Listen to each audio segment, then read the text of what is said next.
Hello दोस्तों, नमस्कार। Santoshi IAS में आप सभी का स्वागत है। कल के टेस्ट में जितने लोगों ने पार्टिसिपेट किया है, पहले उन सभी बच्चों को थैंक्स। ठीक है, क्यों? क्योंकि उन्होंने पार्टिसिपेट तो किया आपके टेस्ट में और सभी लोगों का नंबर भी काफ़ी अच्छा था। ठीक है, तो आज से फिर हम शुरू करते हैं। जितना हम मंडे टू सैटरडे पढ़ाएंगे, फिर आपका टेस्ट होगा संडे को। तो चलते हैं, शुरू करते हैं बिना किसी देरी के। आज देखते हैं हम क्या है। जो बच्चे नए होंगे वो जान लीजिए, हम डेली आपका रिवीजन लाते हैं स्टैटिक जीके का। इसमें आपका घटना चक्र होता है, एनसीईआरटी होता है और आपका उत्तर प्रदेश स्पेशल भी अब होता है। ठीक है, तो देखते हैं आज क्या है। तो आज हम जितने भी घास के मैदान हैं, चाहे वो टेम्परेट रीजन के होंगे, चाहे ट्रॉपिकल रीजन के होंगे, चाहे या मतलब शीतोष्ण कटिबंधीय घास के मैदान या उष्ण कटिबंधीय घास के मैदान, सब कुछ हम डिटेल में करेंगे। इसके बाद यहाँ पर हम प्रैक्टिस करेंगे वहाँ उनका। यहाँ पर आज आपका साइंस के क्वेश्चन है। ठीक है, तो साइंस में फिजिक्स के क्वेश्चन आज यहाँ पर हैं आपके। इसके बाद हम यहाँ पर आपका देखेंगे उत्तर प्रदेश स्पेशल के बारे में कि कौन सा कहाँ है। तो पहले हम आपको ये बता देना चाहते हैं कि उत्तर प्रदेश स्पेशल का आपका सोर्स परीक्षा वाड़ी जो बुक है वो है। ठीक है, तो परीक्षा वाड़ी बुक उत्तर प्रदेश स्पेशल के लिए बेस्ट मानी जाती है, वही आपका सोर्स है यहाँ पर। इसके बाद यहाँ पर थोड़ा सा डायग्राम वाला पोर्शन आपका देखेंगे। ठीक है, नीति आयोग के बारे में। कंप्यूटर कोना में आज से हम नया लाए हैं कंप्यूटर कोना। तो कंप्यूटर कोना में आपका थोड़ा सा हम कंप्यूटर के बारे में भी जानकारी लेंगे, क्योंकि कुछ बच्चे हैं जो आपके आर ओ में भी कंप्यूटर के कुछ क्वेश्चन आते हैं। तो इसी समय आपका ये भी चल चल मतलब चलता रहेगा। ठीक है, थोड़ा सा। इसके बाद हम पूरा क्वेश्चन आंसर करेंगे, जितने भी कुछ हम क्वेश्चन पढ़े हैं, जितने भी आपके क्वेश्चन प्रीवियस ईयर में आए होंगे, वो सब पूरा हम करेंगे। तो चलते हैं, देखते हैं। पहला, जो लोग नए होंगे अगर अच्छा लगेगा तो सब्सक्राइब कर लेंगे और वीडियो को लाइक कर देंगे। पहले देखते हैं, हम पहले टेम्परेट रीजन के देख लेते हैं, मतलब जो शीतोष्ण कटिबंधीय घास के मैदान हैं उनको देखेंगे। वो शीतोष्ण कटिबंधीय घास के मैदान वो होंगे जो आपसे ब्लू कलर के डाट किए होंगे। ये देखिए, ब्लू कलर के आपके ये किए होंगे। ठीक है, वो आपके शीतोष्ण हैं। और जो रेड कलर से आपके किए होंगे, ये आपका ये उष्ण कटिबंधीय मतलब ट्रॉपिकल घास के मैदान है। ठीक है, तो चलते हैं, देखते हैं। पहले हम देखते हैं प्रेरीज। प्रेरीज अगर आपसे पूछा जाए कि प्रेरीज कहाँ पर, घास के मैदान कहाँ पर पाया जाता है, तो आप इसको बनाएंगे कनाडा एंड यूएसए में। कनाडा और यूएसए में प्रेरीज घास के मैदान पाया जाता है। ठीक है, प्रेरीज घास के मैदान आपके कनाडा और यूएसए में। जो चिनूक हवाएं नहीं चलती हैं, यहीं पर चलती हैं चिनूक हवाएं। आप देखिए कैसे इसको याद करेंगे प्रेरीज को। अब देखिए, यूएसए यहाँ पे आया है ना, तो सभी लोग प्रेयर ही करते हैं हमेशा यूएसए से कि हमारा ये हमारे यहाँ पैसा भेज दीजिए, आईएमएफ से बात कर लीजिए, वर्ल्ड बैंक से बात कर लीजिए। तो सबका चाचा चौधरी यही है, अमेरिका है। तो अमेरिका से सभी लोग प्रेयर करते हैं, तो प्रेयर से प्रेरीज अब याद रहेगा। ठीक है, प्रेयर कहीं आ जाए, प्रेरी कहीं आ जाए, तो अमेरिका और कनाडा लगाइएगा। चिन्युक हवाएं यहीं पर चलती है। ये किस प्रकार का है? शीतोष्ण कटिबंधीय घास का मैदान है। ये भी याद रखेंगे, क्योंकि पेपर में ये भी पूछा जाता है कौन सा शीतोष्ण है, कौन उष्ण है, कौन टेम्परेट है, कौन ट्रॉपिकल है। ये दो कई बार क्वेश्चन आया है आपके। तो ये शीतोष्ण कटिबंधीय है। तो आई होप आपको समझ में आ गया। अब देखिए पुष्टाज। तो जो पुष्ट होगा वो कहाँ? हंगरी, भूखा थोड़ी होगा। तो हंगरी, अगर आप हृष्ट पुष्ट है तो वो थोड़ा सा मतलब जो आपका ऐसे याद रख लीजिए, या मतलब याद कराने की मैं ट्रिक बता रहा हूँ बस। जैसे जो हिष्ट पुष्ट रहता है, मतलब जो थोड़ा सा मोटा वोटा रहता है, उसको ज़्यादा हंगरी मतलब भूख ज़्यादा रह लगती है। ठीक है, वो ज़्यादा हंगरी फील करता है। तो क्या होता है? पुष्टाज हंगरी आपका हो जाएगा। ये क्वेश्चन पूछे जाते हैं। स्टेपीज कहाँ होगा? स्टेपीज आपका यूरेशिया में। यूरेशिया हम क्यों बोल रहे हैं?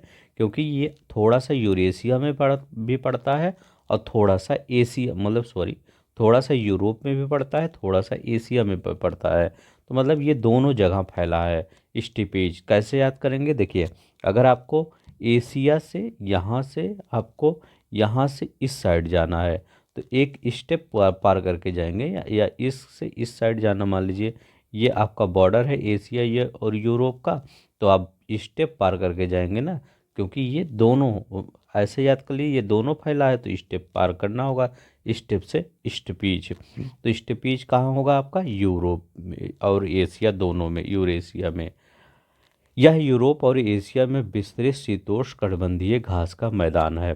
तो अभी हम सब क्या क्या पढ़े हैं, कि हम सब पढ़े हैं कि यूरोप और एशिया में स्टेपीज है, हंगरी में पुष्टाज है, और प्रेरीज कहाँ पर, कनाडा और यूएसए में है। ठीक है, कितना पढ़े, एक दो तीन, अभी हम सिर्फ तीन पढ़े हैं। ठीक है, अब चलते हैं यहाँ पर देखते हैं।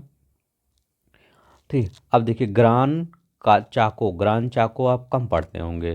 ठीक है, आप लेकिन ये ग्रान चाको पढ़ लीजिए, हो सकता है इस बार कुछ ना पूछ के ग्रान चाको ही दे दे तब।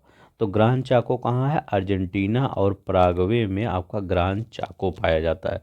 तो ग्रान चाको घास का मैदान अर्जेंटीना और पराग्वे में विस्तृत है। यह कैसा है, शीतोष्णकटिबंधीय घास का मैदान है।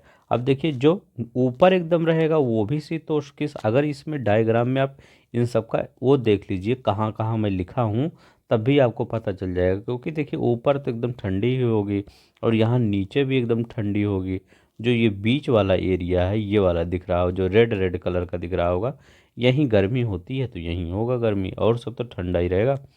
अब देखिए पंपास भी अर्जेंटीना और उरुग्वे में पाया जाता है। ये भी आपका, ये क्या है, ठंडा है। ठीक है, तो ये भी आपका शीतोष्णकटिबंधीय घास का मैदान है, ग्रान चाको पंपास। अब देखिए यहाँ लिखा गया है, यहाँ पर अल्फा अल्फा टू घास पाई जाती है। तो ये भी पूछ सकता है अल्फा अल्फा टू घास कहाँ पाई जाती है, तो ये पंपास में पाई, ये अर्जेंटीना और उरुग्वे में पाई जाती है, पंपास के मैदान में। अब देखिए यहाँ पर लानोज, सेल्वास और कंपोज, अगर पूछे ब्राज़ील के दक्षिण भाग में कौन सी घास पाई जाती है, तो कंपोज पाई जाती है। और लानोज कहाँ पाया जाता है, बेनेजुला, यहाँ एक नदी है, ओरिनिको नदी बेसिन में विस्तृत है। क्योंकि घास के जो मैदान होते हैं हमेशा ये नदी बेसिन में ज़्यादा पाए जाते हैं। ठीक है, तो ये अगर लानोस पूछे तो ओरिनिको नदी जो आपका वेनेजुला का है वहाँ पर ये विस्तृत है। ठीक है, तो लानोस वेनेजुला में, ओरिको नदी में बेसिन में विस्तृत है। सेल्वास आपका ब्राज़ील पड़ेगा, कंपोज ब्राज़ील के दक्षिण भाग में पड़ेगा। तो आई होप इतना याद हो गया। अब देखिए बेल्ट, बेल्ट कहाँ पड़ता है, साउथ अफ्रीका में। ठीक है, दक्षिण अफ्रीका में विस्तृत शीतोष्णकटिबंधीय घास के मैदान हैं। यहाँ पर गाय भैंस के साथ अंगोरा बकरी और मैरेनो भेड़ का पालन किया जाता है। ये तो मतलब फैक्ट था, आपको इतना याद करना है कि बेल्ट कहाँ है, साउथ अफ्रीका में है। कहाँ है, साउथ अफ्रीका में है। अब देखिए यहाँ पर डाउन्स, सबसे ज़्यादा शीतोष्णकटिबंधीय जो आपके ये हैं घास के मैदान ये हैं। ठीक है, डाउन्स कहाँ है, तो डाउन्स आपका ऑस्ट्रेलिया में पड़ता है। ऑस्ट्रेलिया के मरे डार्लिंग नदी बेसिन में यह विस्तृत है। तो आपसे कोई पूछे डाउन्स कहाँ है तो वो ऑस्ट्रेलिया बताएंगे। ये कहाँ है, मरे डार्लिंग नदी बेसिन में। देखिए ये डाउन्स को बोला जाता है क्योंकि ऑस्ट्रेलिया का ये अंदर वाला जो पार्ट है ये पूरा तरह से धंसा हुआ है, एक डाउन्स है, उसी डाउन्स में ये घास उगते हैं, इसीलिए इनको डाउन्स बोल दिया गया है बस। जो ये अंदर का एरिया अगर आप ऑस्ट्रेलिया का देखेंगे, इस बीच में थोड़ा सा मैं यहाँ बनाने की कोशिश करता हूँ, ये यहाँ पर, तो यहाँ पर थोड़ा सा डाउन है, डाउन मतलब ज़मीन हल्का सा अंदर धंसी है सब पूरी, और यहीं पे घास का मैदान उगता है, तो इसीलिए इसको डाउन्स कहते हैं। कैंटाबेरी कहाँ है, कैंटाबेरी न्यूजीलैंड में है। न्यूजीलैंड में विस्तृत शीतोष्णकटिबंधीय घास के मैदान को कैंटाबेरी कहते हैं। ठीक है, आई होप सब आज जितना शीतोष्ण था आपको कंफर्म हो गया, पता हो गया। पहला यूएसए और कनाडा में प्रेरीज, फिर भूख पुष्ट, जो हिस्ट पुष्ट होगा उसी को भूख लगेगी, पुष्टाज हंगरी।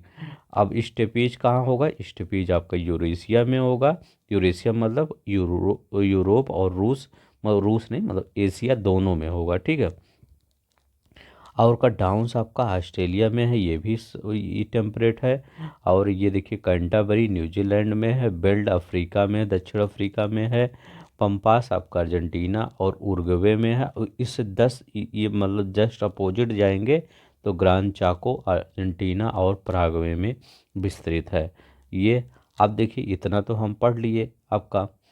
ये ये हो गया। हाँ देखिए, सवाना तो पढ़े ही नहीं थे, सवाना जो सबसे मोस्ट इम्पॉर्टेंट था, ठीक है, सॉरी इसके लिए। सवाना आपका मध्य अफ्रीका और सहारा रेगिस्तान के दक्षिण में, तो ये देखिए आपका मध्य अफ्रीका दिख रहा है और ये ऊपर सहारा रेगिस्तान है, इसके दक्षिण में कौन सा है आपका, सवाना है, ठीक है। सवाना को बड़े शिकारों की भूमि कहा जाता है। जैसे आप डिस्कवरी जब चैनल खोलते होंगे, देखते होंगे, तो वहाँ देखते होंगे तो शेर और मतलब बहुत तेज़ी से दौड़ते दौड़ते किसी भैंसे को, भैंसा नहीं होता या हिरन को पकड़ लेते हैं, तो वही बड़े शिकारों की भूमि के लिए यही जाना जाता है। तो सवाना कभी सर्च करिए, सवाना घास के मैदान अफ्रीका में, देखिए कितने अच्छे अच्छे सीन दिखाएंगे आपको, ठीक दिखाई देंगे टीवी पर। अब देखिए, इतना तो हो गया आपका। अब देखिए यहाँ पर चलते हैं, यहाँ पर हम कुछ रिवीजन कर लेते हैं, ठीक है, रिवीजन करते हैं। यहाँ पर क्या लिखेंगे, अमेरिका में क्या लिखेंगे, प्रेयरीज, प्रेयरीज, ठीक है। हंगरी में क्या लिखेंगे, हंगरी में, तो यहाँ पुष्टाज, पुष्टाज हंगरी में। इसके बाद यहाँ पर क्या लिखेंगे, स्टेपीज, स्टेपीज, स्टेपीज क्यों लिखेंगे, क्योंकि यह आपका स्टेप, एक स्टेप इधर चले आइए, एक स्टेप इधर चले आइए, मतलब ये रूस, ये अपना एशिया तथा यूरोप दोनों में है, ठीक है, एशिया यूरोप दोनों में है, इसीलिए और इसका नाम है स्टेपीज। तो ये तीनों कौन से हैं, ये आपके तीनों आपके पुष्टाज, प्रेरीज और स्टेपीज टेम्परेट शीतोष्ण है। अब देखिए और कौन शीतोष्ण है, यहाँ पर है आपका अर्जेंटीना और आपका पराग्वे। इसमें यहाँ पे कौन सा था, ग्रान चाओ, ग्रान चाको, ठीक है, ग्रान चाको था। इसके बाद इस साइड में, इस साइड तो हो गया, अब इस साइड में इसमें पंपास था, बहुत बार पूछा गया है पंपास, तो पंपास अर्जेंटीना में मिलता है, अर्जेंटीना में मिलता है, एंड उरुग्वे में मिलता है। कहाँ पर, अर्जेंटीना और उरुग्वे में मिलता है पंपास। इसके बाद यहाँ पर लानोस आपको पढ़ेंगे, लानोस, लानोस कहाँ पढ़ेंगे, वेनेजुला में मुख्य नदी जो बहती है, ओरिनिको, ओरिनिको नदी याद रखिएगा, ओरिनिको नदी, ओरनिको नदी, यहीं पर आपका ये लानोस है। सेल्वास कहाँ है, तो सेल्वास ब्राज़ील में है, तो सेल्वास कहाँ है, ब्राज़ील में है। कंपोज कहाँ है, कंपोज ब्राज़ील के दक्षिण भाग में है, तो याद रखिएगा ब्राज़ील के दक्षिण भाग में, आपका भाग में कंपोज है। ये हो गया, ब्राज़ील के दक्षिण भाग में आपका कंपोज है, ये हो गया। अब देखिए यहाँ पर अफ्रीका में देखते हैं, अफ्रीका में एक ही इम्पोर्टेंट था, कौन सा, आपका सहारा रेगिस्तान के दक्षिण भाग में सवाना, या कह सकते हैं मध्य अफ्रीका में सवाना, ठीक है। ये सब कौन से हैं जो इतना इधर सब है, तो ये इधर जो है आपका ट्रॉपिकल घास के मैदान है, ठीक है, चाहे लानोस हो, चाहे सेल्वास हो, चाहे कंपोज हो, चाहे आपका सवाना। तो अगर पूछे कौन कौन से ट्रॉपिकल है, तो यही है, लानोस, सेल्वास, कंपोज, आपका पंपास मत याद करिएगा, और उस सवाना, ये चार ही याद कर लीजिए इसमें। इसके बाद यहाँ पर डाउन्स हो जाएगा, ठीक है, ऑस्ट्रेलिया में, और यहाँ न्यूजीलैंड था, न्यूजीलैंड में कंटावेरी, कंटावेरी हो जाएगा। बेल्ट कहाँ हो जाएगा, तो बेल्ट आपका हो जाएगा साउथ अफ्रीका में, बेल्ट हो जाएगा। आई होप आपको रिवीजन भी हो गया। चलते हैं नेक्स्ट देखते हैं, अब मत भूलिएगा, ठीक है। यहाँ तो देखते हैं कौन पराबैंगनी किरणों को काटता है, पराबैंगनी किरणों को कौन काटता है, ठीक है, तो ये क्रुक्स कांच जो होता है, क्रुक्स गिलास, ये अल्ट्रावायलेट रेज को काटता है। अल्ट्रावायलेट रेज को कौन काटता है, तो ये पूछ सकता है, ये पूछा भी गया है, कौन काटता है, क्रुक्स गिलास काटता है। इलेक्ट्रॉन, जे जे थॉमसन, इलेक्ट्रॉन की खोज जे जे थॉमसन। प्रोटॉन की खोज गोल्ड स्टीन कभी कभी आता है, कभी कभी रदरफोर्ड आता है, तो आप जो भी ऑप्शन में रहेगा जिस हिसाब से लगा दीजिएगा, ठीक है।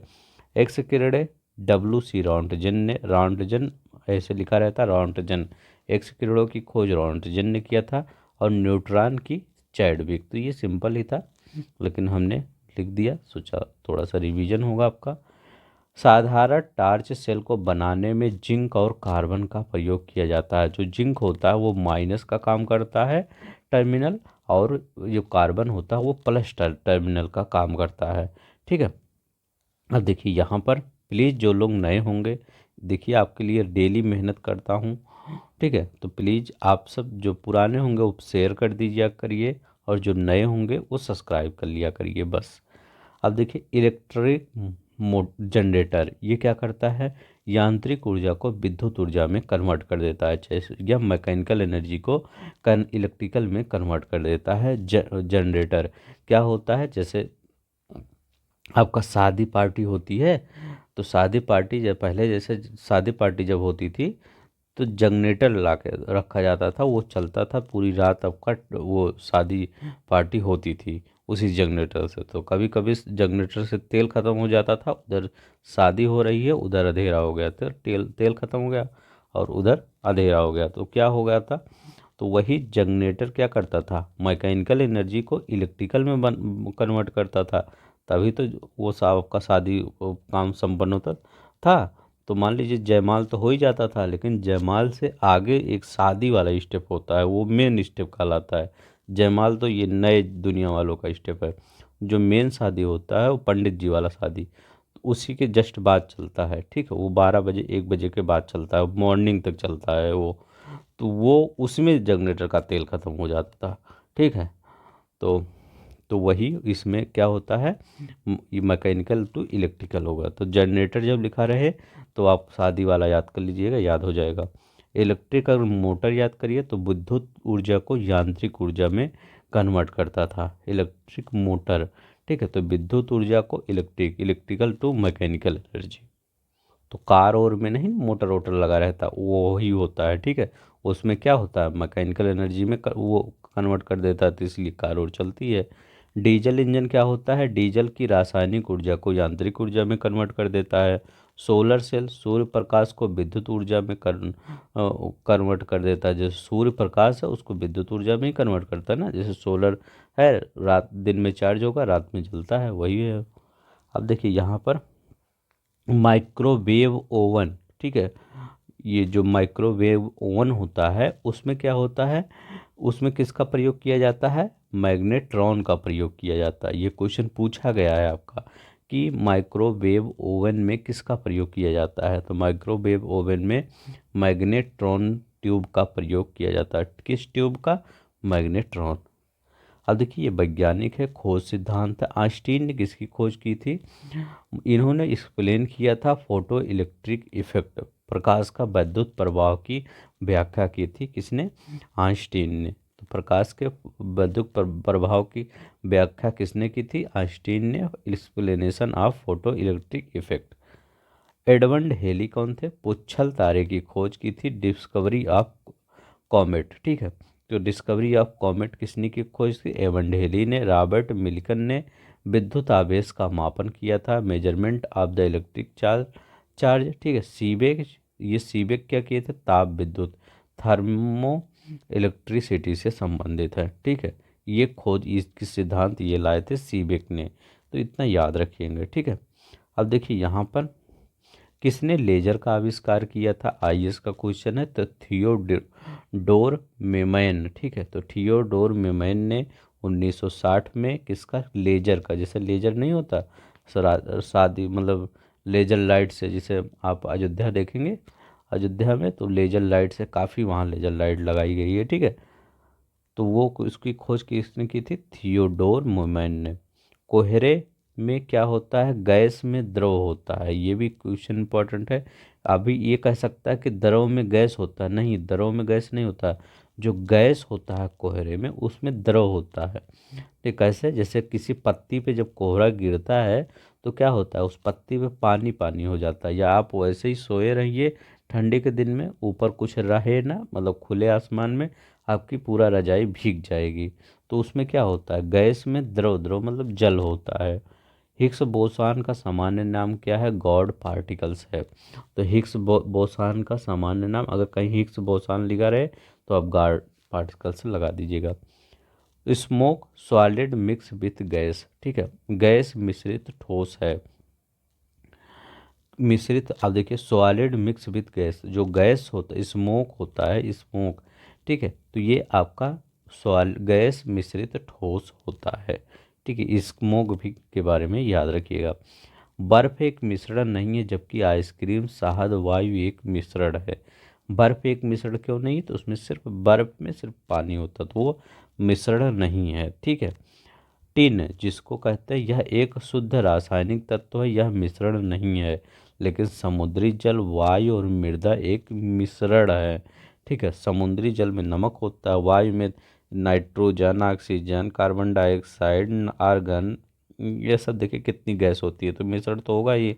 मृदा में बहुत चीज़ें पाई जाती है, तो मिश्रण होगा। लेकिन टिन अपने आप में एक ही है। टिन जब उसमें कुछ मिलाएंगे या उसको उस टिन को किसी में मिलाएंगे तब वो बन जाता है ना मिश्रण।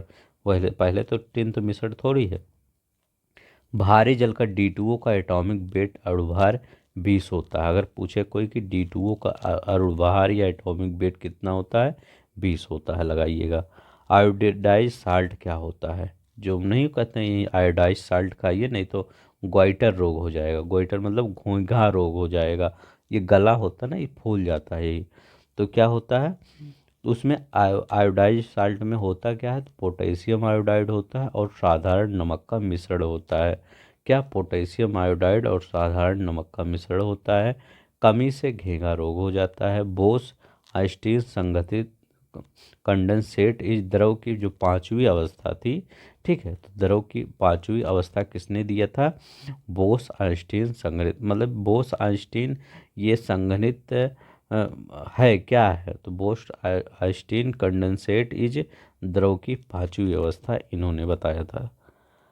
अब देखिए उत्तर प्रदेश स्पेशल कह रहा है आपका बाराबंकी में क्या क्या है। तो बाराबंकी में क्या है? सूफी संत सैयद अब्दुल रज्जाक की दरगाह है। ठीक है, और यहाँ पर बाराबंकी में और क्या है? सूफी संत हाजी वारिस अली शाह की मज़ार है। कहाँ? वो देवा में, जिस पे देवा में बहुत क्वेश्चन बनता है, वही है। तो बाराबंकी में संत सलामत शाह की मज़ार कहाँ है? बदूसराय आपका यहीं बाराबंकी में है। ठीक है, तो बदूसराय बाराबंकी में संत सलामत शाह की मज़ार। अब देखिए सीतापुर कहाँ है? तो दधीची कुंड, वो करें सीतापुर कहाँ नहीं, सीतापुर में है क्या? तो सीतापुर में क्या है? दधीची कुंड है, दधीची आश्रम है और सीता कुंड है। तो ये तीनों है। तो दधीची कुंड, दधीची आश्रम और सीता कुंड आपका सीतापुर में है। यही सीतापुर में है। 88,000 ऋषियों की तपोभूमि भी इसी सीतापुर में है। लेहड़ा देवी का मंदिर कहाँ है? महाराजगंज में। तो लेहड़ा देवी का देखिए कुछ भी पूछ सकता है आपका। ठीक है, तो इसीलिए सब कुछ याद किया करिए। ये आपका कहाँ का सोर्स है? परीक्षा वाड़ी का। अब देखिए यहाँ पर रामगढ़ताल गीता वाटिका और गीता प्रेस। तो रामगढ़ताल, गीता वाटिका, गीता प्रेस, ये कहाँ है? गोरखपुर में है। गोरखपुर में है रामगढ़ताल, गीता वाटिका, गीता प्रेस। बिंडम फॉल मिर्ज़ापुर में। ठीक है, तो इसको आप देखिएगा, मैं देख रहा था, मतलब कहीं वो नहीं मिले। इसको आपको देखना है कि ये बिंडम फॉल, प्लीज़ कोई एक्सप्लेन करिएगा बिंडम फॉल कहाँ है। जैसे जो मिर्ज़ापुर में रहते होंगे उनको पता होगा। ठीक है, कई चीज़ें आ रही थी नेट पे, तो मैं सोचा आप ही सबसे पूछ लेता हूँ। हो सकता कोई मिर्ज़ापुर साइड से हो तो वो बिंडम फॉल जानता है या क्या। भीतर गांव गुप्तकालीन मंदिर, तो ये क्या है? अवशेष। तो भीतर गांव गुप्तकालीन मंदिर अवशेष कहाँ पर? कानपुर देहात में। देखिए कानपुर नगर मत करिए, कानपुर देहात में भीतर गांव का गुप्तकालीन मंदिर के अवशेष। अगर आपका ये तुलसीदास की जन्म स्थली राजापुर कहाँ पर? चित्रकूट में। ठीक है, या यहीं पर तुलसी स्मारक है तो राजापुर में, ये याद। वाल्मीकि आश्रम कानपुर नगर में, और बिठूर भी आपका कानपुर नगर में बनता है। अगर बिठूर पूछे कानपुर नगर में, वाल्मीकि आश्रम कानपुर नगर में। कानपुर देहात में क्या होगा? भीतर गांव। तो देखिए देहात लिखा है तो गांव भी यहाँ लिखा है। ठीक है, तो ये कहाँ होगा? भीतर गांव कानपुर देहात में, ये हो गया। इसके बाद आपके फर्रुखाबाद में काम्पिल संगीसा और सिंगीर रामपुर है। कहाँ पर? ये फर्रुखाबाद में।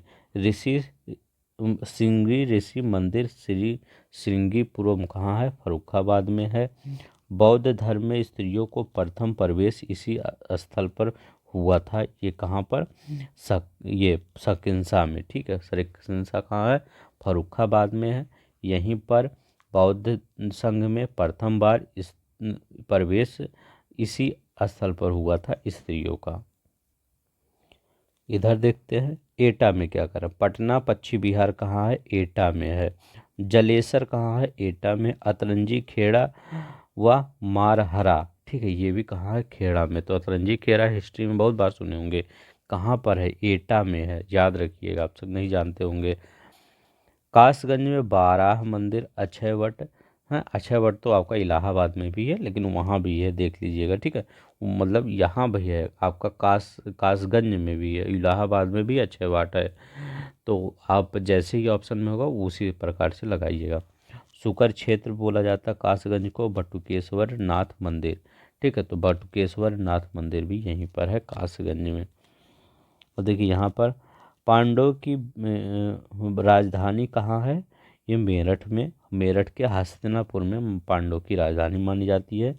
बेगम समरू निर्मित प्रसिद्ध चर्च कहाँ है? मेरठ में। तो बेगम समरू निर्मित प्रसिद्ध चर्च, ये कई बार क्वेश्चन पूछा गया कि बेगम समरू निर्मित प्रसिद्ध चर्च कहाँ है? मेरठ में।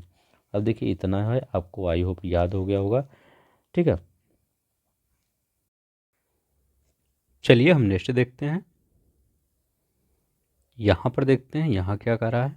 अब देखिए हमने आपको इस मैप से थ्रू बताया ताकि आपको याद रखने में थोड़ी सी आसानी हो काफ़ी समय तक, क्योंकि अगर वैसे में बता देता तो भूलने का थोड़ा सा ज़्यादा चांस रहता है। ऐसे क्या होगा, आपका थोड़ा सा ना भूलने का चांस बढ़ जाता है। ठीक है, अब यहाँ देखिए मेरठ में क्या है? हस्तिनापुर यहीं पर है, मेरठ में ही था। पांडव की राजधानी, तो आप पूछेंगे कहेंगे कहाँ पर पांडव की राजधानी है किसी से, तो आप कहेंगे हस्तिनापुर में है पांडव की राजधानी, जो कि मेरठ में है। अब देखिए कोकिला कुंड बलदेव जी का मंदिर, बलदेव जी का मंदिर पूछा गया है एक बार कि कहाँ पर है, तो ये मथुरा में है। कोकिला कुंड कहाँ पर है? ये भी आपका मथुरा में ही है। जाजमऊ और बिठूर, देखिए ये दोनों में कंफ्यूज होइएगा, न कंफ्यूज होइएगा। कानपुर देहात और कानपुर नगर, अगर कानपुर नगर का है तो जाजमऊ बिठूर ये दोनों आपका कानपुर नगर में है। लेकिन कानपुर देहात में क्या है? देखिए कानपुर देहात वो ये सॉरी, हाँ कानपुर नगर में है। और कानपुर देहात में क्या है? भीतर गांव का गुप्त, देखिए गांव है तो गांव देहाती में तो होगा। ठीक है, तो भीतर गांव का गुप्त कानून अवशेष ये आपका कहाँ पर है? कानपुर देहात में है। तो देहात और गांव, ये भीतर गांव, ऐसे याद कर लिएगा। अब देखिए यहाँ पर क्या है? फैजाबाद या अयोध्या कह सकते हैं, तो अब तो इसका नाम चेंज हो गया, अयोध्या हो गया। मणि पर्वत, मणि पर्वत अयोध्या में है, पूछा गया है मणि पर्वत कहाँ पर है? अयोध्या में है। भरत कुंड अयोध्या में है, सबको पता होगा। बहू बेगम का मकबरा, ये क्वेश्चन आपका आया था, बहुत बच्चे गलत कर दिए थे कि बहू बेगम का मकबरा कहाँ है? अयोध्या में है। अब वाराणसी में यहाँ बताने की जो ज़रूरत नहीं है, क्योंकि यहाँ से आप परिचित ही होंगे। धमेक स्तूप, धमेक स्तूप कौन है? गुप्त कालीन स्तूप है। और चौखंडी स्तूप माना जाता है ये अकबर ने बनवाया था, तो वो सॉरी अकबर ने, अशोक ने बनवाया था। तो ये चौखंडी स्तूप और धमेक स्तूप ये सारनाथ में आपका पड़ता है। ठीक है, या बनारस ऑप्शन में दिया रहे तो बनारस लगा दीजिएगा। देश में सबसे ऊंची बुद्ध की प्रतिमा जो 70 फीट की है वो सारनाथ में है। सारनाथ कहाँ है? बनारस में है। अब देखिए यहाँ पर वाराणसी में रामनगर का किला, सारनाथ और राजघाट, ठीक है, तो रामनगर का किला, सारनाथ, राजघाट ये आपका वाराणसी में दिया गया है। विश्वनाथ मंदिर आपका वाराणसी में दिया गया है। अब देखिए कितनी चीज़ें हम कितने कम चीज़ों में करके आपको ला दिए हैं। ठीक है, सिर्फ आपसे एक ही उम्मीद रहती है कि आप प्लीज़ इस चैनल को सब्सक्राइब कर दीजिएगा और लाइक किया करिए। अल्फ्रेड पार्क, तो ये प्रयागराज आपका, शिक्षा के उत्तर प्रदेश में अगर शिक्षा की कोई नगरी है तो आपका कौन सा है? प्रयागराज। तो ये आपका अल्फ्रेड पार्क कहाँ पर है? प्रयागराज में है। आनंद भवन, स्वराज भवन ये आपका प्रयागराज में है। ठीक है, तो कभी प्रयागराज जाइएगा तो ये अल्फ्रेड पार्क, आनंद भवन ये सब ज़रूर विजिट करिए। ठीक है, ये अच्छे जगह हैं, आपको हिस्ट्री पता चलता है कि क्या क्या हमारे यहाँ हिस्ट्री है। अल्फ्रेड पार्क में जाएंगे तो आपको देशभक्ति की थोड़ी सी याद आएगी कि यहाँ यहीं पर हमारे चंद्रशेखर आज़ाद, ठीक है, यहीं पर शहीद हुए थे। ठीक है, पाताल मंदिर कहाँ है? प्रयागराज में है। तो ठीक है, तो ये सब याद रखिएगा। ठीक है, अभी इसके बाद देखिए नीति आयोग। नीति आयोग की स्थापना कब हुई थी? 1 जनवरी 2015 को हुई थी इसकी स्थापना नीति आयोग की। ये देश का प्रमुख थिंक टैंक है। आपसे अगर पूछे कि नीति आयोग के बारे में एक थोड़ा सा पॉइंट ऐसा बताइए जैसे हमको समझ में आ जाए कि हाँ नीति आयोग के बारे में आप जानते हैं, तो आप वहाँ पर क्या बताएंगे कि यह देश का प्रमुख थिंक टैंक है। ठीक है, क्या बताएंगे? ये थिंक टैंक है देश का प्रमुख। इतना बता देंगे, सामने वाला जान जाएगा कि आपको पता है नीति आयोग के बारे में। प्रथम उपाध्यक्ष कौन थे? अरविंद पनगड़िया। अरविंद पनगड़िया इसके प्रथम उपाध्यक्ष थे। पूरा नाम क्या है? National institute for transforming India. कभी कई बार छोटे पेपरों में आ जाता है कि नीति आयोग का पूरा नाम क्या है, तो नीति का पूरा नाम national institute for transforming India इसका पूरा नाम है। गठन इसका किसके द्वारा होता है? केंद्रीय मंत्रिमंडल के प्रस्ताव के द्वारा। ये गैर संवैधानिक संस्था है, तो यह कॉन्स्टिट्यूशनल बॉडी नहीं है। कैसे? न योजना आयोग आपका कॉन्स्टिट्यूशनल बॉडी था, न आपका नीति आयोग कॉन्स्टिट्यूशनल बॉडी है। ये संविधान तर मतलब गैर संवैधानिक है, ये कानून के द्वारा आपका बनाया गया है। ठीक है, ये हमारे संविधान में नहीं है। संविधान में होने का मतलब क्या है? क्या आपने नीति आयोग का कहीं आर्टिकल पढ़ा है कि नीति आयोग का आर्टिकल इसमें आता है? ठीक है, नहीं पढ़ा है ना। जो जिसका आर्टिकल ना हो वो है ही नहीं। ठीक है, अब देखिए अध्यक्ष कौन है? भारत के प्रधानमंत्री इसके अध्यक्ष होते हैं। चाहे आप योजना आयोग रहा हो, चाहे नीति आयोग हो, प्रधानमंत्री ही इसके अध्यक्ष होते हैं। उपाध्यक्ष कौन होता है? प्रधानमंत्री द्वारा कोई नियुक्त व्यक्ति। मोदी जी जिसको चाहेंगे वो नियुक्त आयोग का उपाध्यक्ष बन जाएगा। अगर आप ही को मोदी जी चाहेंगे कि मान लीजिए आप चलिए अच्छा काम कर रहे हैं, आपको हम नीति आयोग का अध्यक्ष बनाते हैं, तो आप नीति आयोग के अध्यक्ष बन जाएंगे। ठीक है, मोदी जी के ऊपर है कि आप पर वो थोड़ा सा मेहरबान हो जाएं। ठीक है, अब देखिए शासी परिषद सभी राज्यों के मुख्यमंत्री और केंद्र शासित प्रदेशों के राज्यपाल। मतलब इसकी काउंसलिंग में कौन से होते हैं? मतलब शासी परिषद मतलब इसके काउंसिल में कौन से होते हैं, कौन कौन लोग होते हैं? तो सभी राज्यों के मुख्यमंत्री।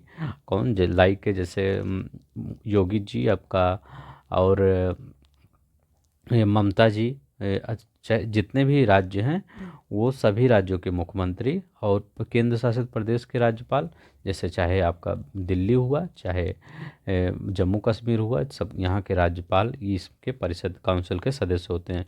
पूर्णकालिक सदस्य इसमें 5 होते हैं, अंशकालिक सदस्य इसमें 2 होते हैं। ठीक, तो ये दोनों याद करिएगा। पूर्णकालिक मतलब उनका कार्यकाल पूरा होता है, अंशकालिक मतलब थोड़े से समय के लिए, इसमें 2 होते हैं। पदेन सदस्य भारत सरकार के केंद्रीय मंत्री। ठीक है, भारत सरकार के 4 केंद्रीय मंत्री इसके सदस्य होते हैं। विशेष आमंत्रित सदस्य विशेष विभिन्न क्षेत्रों के विशेषज्ञ पीएम द्वारा।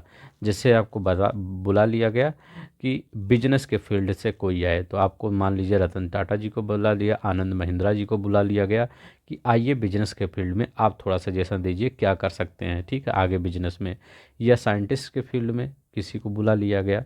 ठीक है, या क्रिकेट की फील्ड में किसी को बुला लिया गया। मेनी फील्ड्स होगा, वो भी आमंत्रित किए जाते हैं प्रधानमंत्री के द्वारा। मुख्यमंत्री मुख्य कार्यकारी अधिकारी कौन सा होता है? मतलब जो कार्यभार देखता है।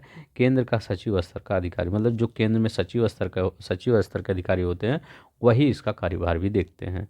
आई होप आपको समझ में आ गया होगा। चलिए यहाँ देखते हैं कंप्यूटर कोना। अब आएगा थोड़ा सा डेली आपका कंप्यूटर कोना आएगा, क्योंकि कई बच्चे हमसे जुड़े हुए हैं जो थोड़ा सा मैसेज करते हैं कि सर थोड़ा सा उनका भी कई और पेपर लगा हुआ है जिसमें कंप्यूटर पूछा जाता है, तो सर कहते हैं सर अलग से मत लाइए, उसी जो आप करवाते हैं 8 बजे उसी में थोड़ा करवा दिया करिए। ठीक है, तो हम डेली तो कुछ ना कुछ करवा देंगे, आपका कंप्लीट करवा देंगे जब तक पेपर होगा।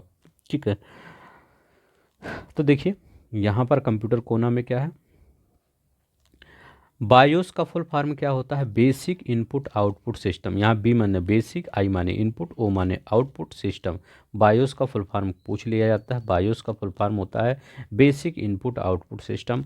यूएसबी होता है यूनिवर्सल सीरियल बस। यूएसबी का फुल फॉर्म होता है यूनिवर्सल सीरियल बस। सीपीयू का फुल फॉर्म होता है सेंट्रल प्रोसेसिंग यूनिट। सीपीयू एक हार्डवेयर होता है। ठीक है, कंप्यूटर का मेन पार्ट होता है सीपीयू, तो सेंट्रल प्रोसेसिंग यूनिट होता है ये। अब देखिए अब ये तो 3 तो आप याद रख लीजिए। अब इसका एक फुल फॉर्म 3 यहाँ और देख लीजिए। GUI का पूछ लेता है, ग्राफिकल यूजर इंटरफेस। GUI का फुल फॉर्म होता है ग्राफिकल यूजर इंटरफेस। WWW का फुल फॉर्म होगा वर्ल्ड वाइड वेब। ठीक है, देखिए मैं चीज़ें कई बार 2 बार बोलता हूँ, इसलिए आप समझ जाइए। कभी आप मैं सोचता हूँ कहीं आप ये मोबाइल रख के आप सुन रहे हैं, तो हो सकता है मैं एक बार में बोल दूं ना सुन पाए, तो इसलिए मैं 2 बार बोल देता हूँ कोई चीज़, ताकि आप कभी भी मोबाइल रख के कुछ काम कर रहे हैं तब भी आप सुन लीजिए। ठीक है, ताकि आपको याद रहे। ED बैक क्या होता है? Electronic discrete variable automatic computer. ठीक है, तो ED बैक का ये फुल फॉर्म होता है। आप देखिए यहाँ पर first generation, second generation, third generation, fourth generation, fifth generation, इन सब के बारे में दिया गया है। थोड़ा सा देख लेते हैं। फर्स्ट जनरेशन में यूज क्या होता था? ट्यूब। ठीक है, वैक्यूम ट्यूब फर्स्ट जनरेशन में यूज होता था। कब से? 1942 से 55 के बीच में माना जाता है कि अगर आपका फर्स्ट जनरेशन कहाँ से कहाँ तक, 1942 से 1955 के बीच इसमें वैक्यूम ट्यूब का यूज होता था। सेकेंड जनरेशन में आपका क्या? ट्रांजिस्टर यूज होता था।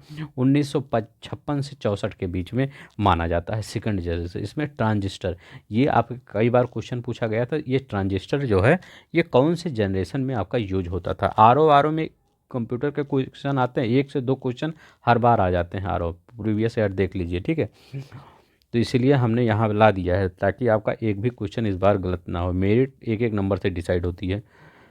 तो सेकंड जनरेशन में आपका ट्रांजिस्टर आता है। फर्स्ट जनरेशन में वैक्यूम ट्यूब आता है। थर्ड जनरेशन में आपका क्या आता है? थर्ड जनरेशन में इंटीग्रेटेड चिप।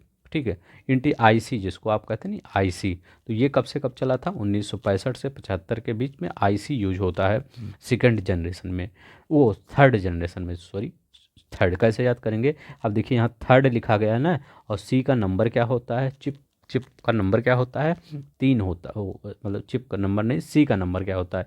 जैसे 1 पे A होता है, B 2 पे होता है, और C किस पे होता है?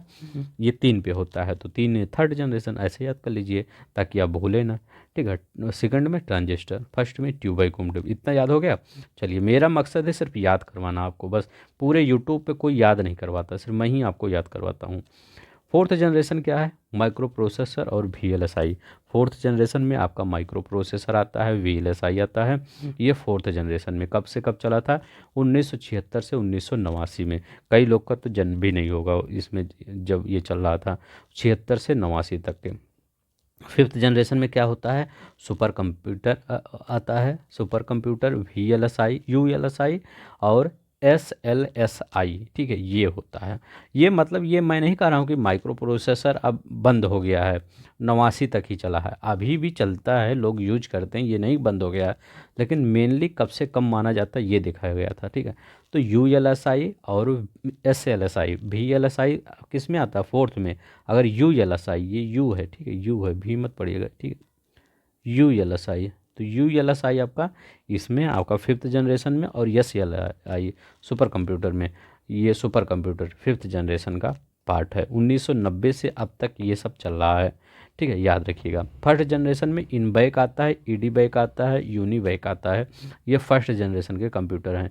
IBM 1401 आपका सेकंड जनरेशन का है। PDP आपका, ये आपका 8, ये सेकंड जनरेशन का। IBM 360 किस जनरेशन का? थर्ड जनरेशन का है। IBM PC फोर्थ जनरेशन का। एप्पल PC फोर्थ जनरेशन का। IBM नोटबुक पेंटियम, जो पेंटियम आता है वो भी फिफ्थ जनरेशन का है। तो इतना थोड़ा सा याद कर लीजिएगा, बस। मेन चीज़ ये इंपॉर्टेंट है, किस में ट्यूब होता है, किस में ट्रांजिस्टर होता है, किस में चिप होता है, माइक्रो प्रोसेसर, ये पूछ लिया जाता है। ठीक है, चलते हैं अब हम क्वेश्चन कर लेते हैं। जितना हम क्वेश्चन किए हैं यहाँ पर करते हैं कौन किसका है। अब बताइए स्टेपीज किसका होगा? स्टेपीज, तो स्टेपीज आई होप आपका कहाँ से, हम कहे थे स्टेप आपका चेंज होगा। कौन कहाँ से? जिससे मान लीजिए यूरोप से आपको एशिया में जाना है। ठीक है, यूरोप से एशिया में जाना है, या एशिया से यूरोप में जाना है, तो क्या होगा? स्टेप चेंज होगा। तो स्टेप ही कहाँ रखेंगे आप? अमेरिका में तो रखेंगे नहीं, ऑस्ट्रेलिया में रखेंगे नहीं, दक्षिण अफ्रीका में, तो स्टेपीज आप रूस में रख दीजिए। ठीक है, एक का तीसरा कहाँ? ये देखिए एक ही जगह है। ठीक है, अब इसके बाद प्रेरीज, प्रेरी कौन करता है? किससे सब प्रेयर करते हैं? तो प्रेयर सब किससे करते हैं? आपका इससे करते हैं, अमेरिका से प्रेयर करते हैं। तो प्रेयर करते हैं, प्रेयरीज को देखिए, बी का पहला हो गया, देखिए बी का पहला भी है। बेल्ट्स किसका होगा, बेल्ट दक्षिण अफ्रीका का। डाउन्स किसका हो गया, ऑस्ट्रेलिया का हो गया। डी का चौथा हो गया। ठीक है, कितना सिंपल क्वेश्चन है। आप देखिए ये बताइए हम कहाँ बताए हैं ये सब क्वेश्चन। अब देखिए लानोज कहाँ बताए हैं, लानोज हम वेनेजुला में बताए थे। ठीक है, अब वेनेजुला भी नहीं दिया है तो कहाँ बताएंगे, वेनेजुला नहीं दिया है, दक्षिण अमेरिका देखेंगे। मतलब जब आपका गांव नहीं दिखेगा, मतलब अगर आप किसी को बता रहे हैं कि मेरा गांव यहाँ पर है, ठीक है, छोटा सा गांव मान लीजिए कोई बता दिए कि वहाँ पर है, तो वो कह रहा नहीं हम तो नहीं जानते, तब आप उसे थोड़ा बड़ा देखते हैं, तो थोड़ा सा वो शहर बता देते, वो भी नहीं समझ रहा है, तब आप ज़िला बता देते हैं, कहते हैं मैं यहाँ पर गाजीपुर ज़िला का हूँ या गाज़ियाबाद ज़िला का हूँ, तब वो समझ जाता है कि अच्छा हाँ वहाँ के हैं। तो अगर लानोज हम नहीं समझ पा रहे हैं तो दक्षिण अफ्रीका ही, अमेरिका ही लगा देते हैं।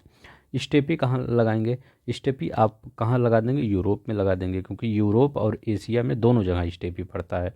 प्रेरीज कहाँ पर है, प्रेरीज, प्रेरीज आपका उत्तर अमेरिका, क्योंकि इसी से प्रेयर सब करते हैं। बेल्ट कहाँ पर है, बेल्ट आपका अफ्रीका में है। ठीक है, बस ये तो और सिंपल था, आप लगा लीजिएगा।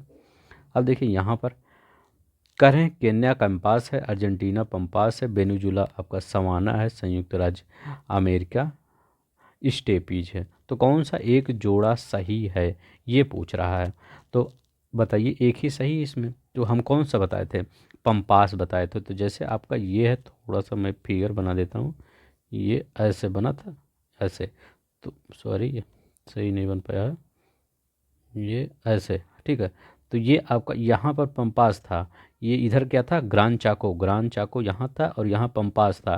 तो यहाँ पंपास कहाँ कहाँ था, अर्जेंटीना और उरुग्वे में, अर्जेंटीना और उरुग्वे में पंपास था। तो अर्जेंटीना और उरुग्वे में पंपास था, ग्रान चाको अर्जेंटीना और पराग्वे में था, दोनों याद रखिएगा। वेनेजुला में क्या है, लानोज है, यहाँ लानोज लिखना चाहिए। संयुक्त राज्य अमेरिका में, अमेरिका से सब प्रेरिज करते हैं तो प्रेरी होगा। ठीक है, केन्या में आपका कह सकते हैं सवाना होगा, सवाना घास का मैदान। ठीक है, मध्य एशिया में है, वो सॉरी मध्य अफ्रीका में। ठीक है, आई होप आपको समझ। अब देखिए सवाना का सर्वाधिक विस्तार कहाँ है, कह रहे हैं तो सवाना हम सबसे ज़्यादा कहाँ पढ़े हैं, एशिया में पढ़े नहीं पढ़े हैं, उत्तरी अमेरिका में पढ़े नहीं, यहाँ तो प्रेरी पढ़े हैं। दक्षिण अमेरिका में कंपास पढ़े हैं, कंपोज पढ़े हैं, सेल्वास पढ़े हैं, लानोज पढ़े हैं। ठीक है, यहाँ लिख ही देता हूँ मैं, लानोज पढ़े हैं हम, सेल्वास पढ़े हैं दक्षिण अमेरिका में। ठीक है, और ये कंपास पढ़े हैं, ये सब पढ़े हैं। अफ्रीका में हम पढ़े हैं सवाना। ठीक है, अब यहाँ पर देखिए दक्षिण अफ्रीका में मध्य अक्षांशीय भाग का मैदान क्या है, कह रहे हैं दक्षिण अमेरिका में, दक्षिण अमेरिका कह रहे हैं का मध्य अक्षांशीय घास का मैदान क्या कहलाता है, प्रेरी कहलाता है, पंपास कहलाता है, बेल्ट कहलाता है, स्टेपी। अब हमको मान लीजिए कुछ नहीं आता तो प्रेरी कहेंगे, ये यूएसए में चला जाता है एंड कनाडा में चला जाता है, तो ये तो हटा ही देंगे पहले। दक्षिण अमेरिका की बात करें, बेल्ट कहाँ है तो ये अफ्रीका में है। ठीक है, ये भी हटा देंगे तो दो हट गया, बचा दो। स्टेपी कह रहा होता है ये यूरोसिया में होता है, यूरेशिया मतलब क्या होता है, यूरोप और रूस में होता है, तो ये भी हटा देंगे। पंपास चाहे कुछ पता हो चाहे नहीं, हमको एलिमिनेट करके आ ही गया। दक्षिण अमेरिका का चौड़ा वृक्ष रहित घास का मैदान क्या कहता है, ये भी हम देखिए कहाँ रहा है, दक्षिण अमेरिका का, पंप दक्षिण अमेरिका का ना, पेरी ये तो यूएसए है और कनाडा में है आपका। ठीक है, ये भी हटा देंगे। स्टेपी क्या है, यूरेशिया में, दक्षिण अमेरिका का बात कर रहा है। ठीक है, देखिए 2005 में आया। सेल्वा कह रहा है, मतलब सेल्वास कह रहा है और पंपास कह रहा है, तो ये आपका कौन सा होगा, पंपास होगा। दक्षिण अमेरिका का चौड़ा वृत्त रहित घास का मैदान पंपास कहलाता है। ठीक है, ये याद रखिए, सेल्वा नहीं होगा, पंपास होगा। अर्जेंटीना में खेती के लिए पंपास का मैदान मुख्य क्षेत्र है, हाँ सही है। जहाँ पर घास के मैदान होंगे वहाँ खेती भी बहुत अच्छी तरीके से होगी, क्योंकि घास के मैदान अधिकतर देखा जाता है ये नदी के बेसिनों में पाया जाता है। जैसे आपका अगर कह देंगे डाउन्स कहाँ पाया जाता है, मरे डार्लिंग में पाया जाता है। अगर लानोज कह देंगे तो ओरियानिको रिवर है, ओरिनिको रिवर है। ठीक है, वो कहाँ पर है, वेनेजुला में पाया जाता है।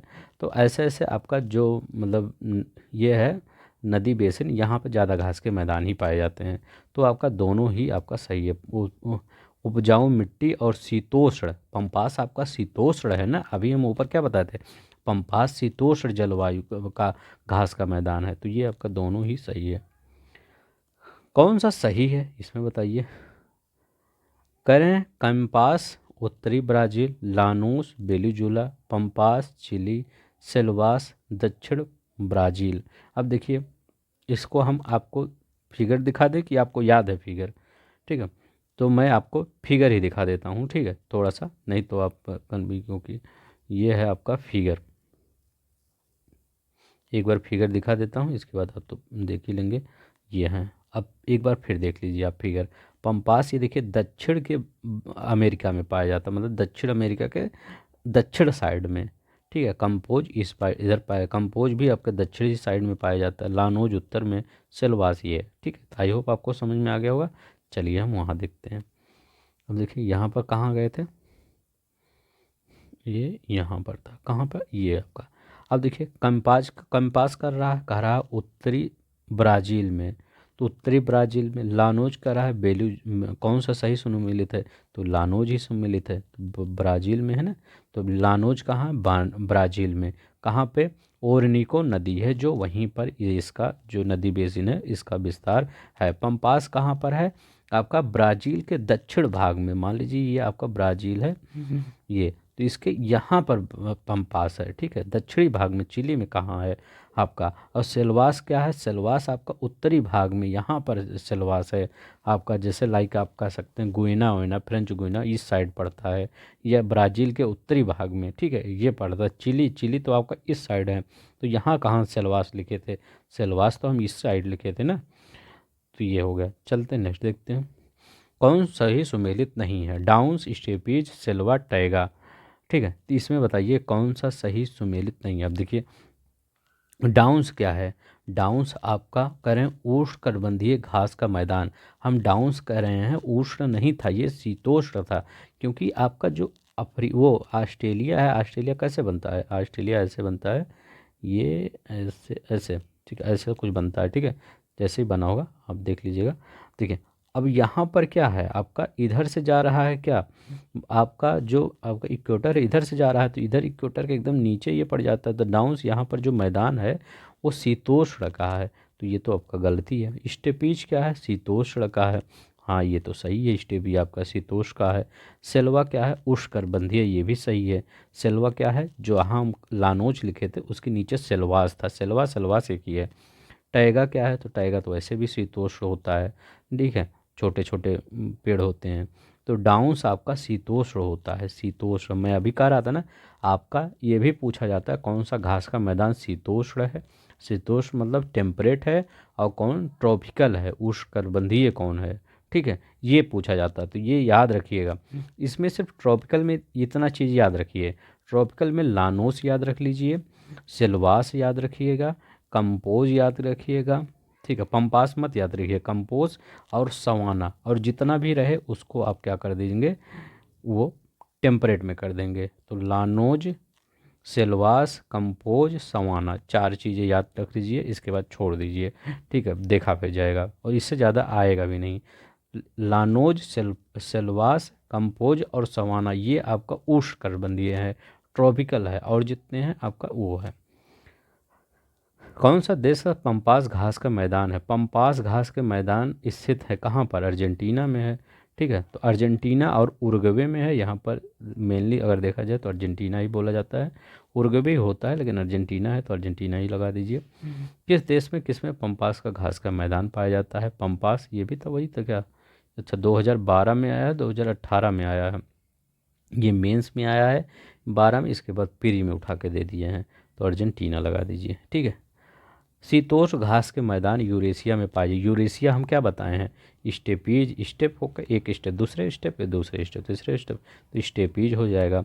प्राकृतिक प्रदेश किसमें बड़े शिकारों की भूमि के नाम से जाना जाता है, तो बड़े शिकारों की भूमि किसमें जाना जाता है, उष्णकटिबंधीय सवाना प्रदेश, हम कहे नहीं थे कि आप देखिए जाइए वहाँ पर डिस्कवरी चैनल पर, या अपने मोबाइल पर सर्च करिए, जैसे ही आप सर्च करेंगे सवाना प्रदेश, एक शेर रहेगा वो किसी जानवर को, मतलब जो शेर से कमज़ोर तो सभी होते हैं, तो सभी जानवर को दौड़ाया रहेगा, ठीक है, फिर जब वो मौका पाता है तो उन सबको मतलब अपना शिकार बना लेता है। तो सवाना उष्णकटिबंधीय प्रदेशों में यहाँ पर बड़े शिकारों की भूमि के रूप में जाना जाता है। अब देखिए पंपाज है तो अर्जेंटीना लगा दीजिएगा। पुस्टैज है, पुस्टैज हंगरी, जो हंगरी होगा तो वही तो हष्ट पुष्ट होगा, वही हंगरी होगा। बिल्ड कहाँ है तो अफ्रीका में। डाउन्स कहाँ, ऑस्ट्रेलिया में। देखिए कितना सिंपल क्वेश्चन। RO 2017 में क्वेश्चन। हम ऐसे नहीं आपको पढ़ा रहे हैं कि आपको कोई चीज़ फर्जी ला के बता दे रहे हैं, हर चीज़ का मैं प्रूफ देता हूँ। देखिए ये क्वेश्चन आया है, आगे आ भी सकता है इस प्रकार से क्वेश्चन, ठीक है। अब यहाँ पर देखिए ये भी क्वेश्चन आया है, आपके पेपर में आ सकता है। इसमें लिखा गया युग्मक में से कौन सा साधारण टार्च सेल के टर्मिनलों को बनाता है। जो आपका टार्च, साधारण टार्च सेल नहीं होता जिसमें आप क्या करते यूज करते हैं, निप्पो एवर रेडी बैटरी वैटरी नहीं यूज करते हैं, उसमें क्या होता है, निप्पो सेल सुने हो नाम, वो होता है। तो वो किस क्या यूज होता है उसमें, जिंक और कार्बन यूज होता है। क्या होता है, जिंक और कार्बन यूज होता है। ये पहला वाला होगा, ठीक है, याद रखिए। यहाँ लिखिए कुछ युक्तियाँ संबंधित रूपांकन, some pair of device associated energy changes are given below. इसमें कह रहा है जो आपका एनर्जी आपका चेंज हो रहा है वो कौन सा होगा। तो ये देखिए अभी हम क्या कर, जनरेटर क्या होता था आपका, मैकेनिकल टू इलेक्ट्रिकल, शादी वाला हम एग्जांपल बताए थे।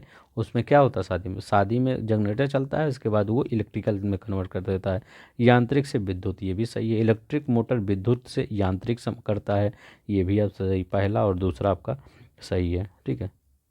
ये सोलर सेल रासायनिक से यांत्रिक नहीं करता, ये सौर ऊर्जा से विद्युत ऊर्जा में कन्वर्ट कर, जो सूर्य की रोशनी लाता है उसको विद्युत में कन्वर्ट, विद्युत मतलब लाइट वेट में कन्वर्ट कर देता है, ठीक है।